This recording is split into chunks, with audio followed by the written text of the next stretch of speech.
Claude savait qu'aux États-Unis, les grands photographes travaillaient avec des universités. Lui, ça lui plaisait follement de faire ça plutôt que d'être dans des institutions autres.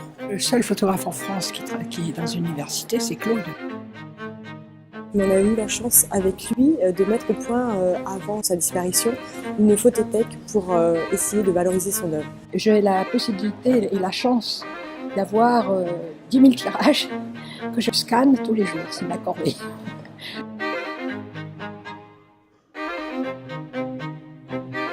Sans la veuve de Claude Ditivon, tout ce travail ne pourrait pas être présenté. Ce qui est assez inédit en France, en fait, c'est d'accueillir la création contemporaine au sein même du milieu étudiant. Ça nous permet de rapprocher la jeune création du jeune public. Avec la galerie Ditivon, on a mis en place un cycle de conférences sur des thématiques liées à la photographie. On a aussi mis en place cette année un prix de la photographie étudiante, avec une initiative qui propose 5 workshops sur l'année.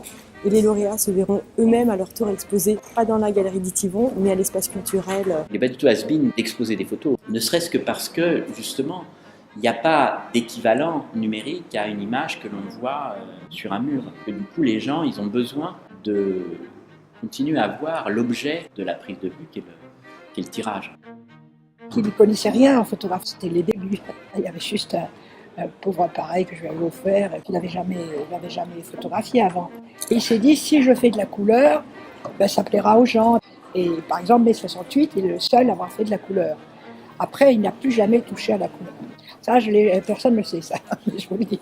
Ditivon avait eu cette présence d'esprit à l'époque de choisir ses sujets de photographie loin des phénomènes de mode. Il s'est mis à faire le monde du travail parce qu'il estimait que, étant issu, lui, de ce monde-là, que ça n'avait été jamais bien montré.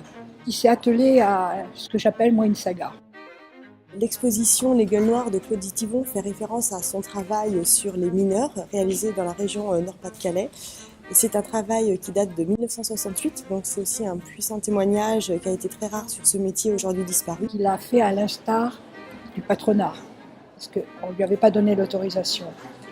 Et il s'est avéré qu'il a rencontré des mineurs comme ça, en discutant dans la rue, et il leur a dit « j'aimerais bien descendre », mais le patronat refuse. Il a dit « écoute, si tu la fermes, tu descends avec nous, personne n'en saura rien ». Il y a toujours l'homme comme sujet central au cœur de tous ces travaux. Mai 68, les bidonvilles, Zanzibar, à chaque fois c'était l'homme le sujet unique et principal. Et là c'est le cas. Les mineurs qui travaillaient dans le fond lui a dit surtout, n'aie pas de flash parce que tu peux faire sauter la mine. Ce visage par exemple, il est éclairé par son casque. Ou si c'était pas son casque, c'était le casque de l'autre. Mais c'est le résultat, je trouve que ça n'a pas pris une ride avec le temps.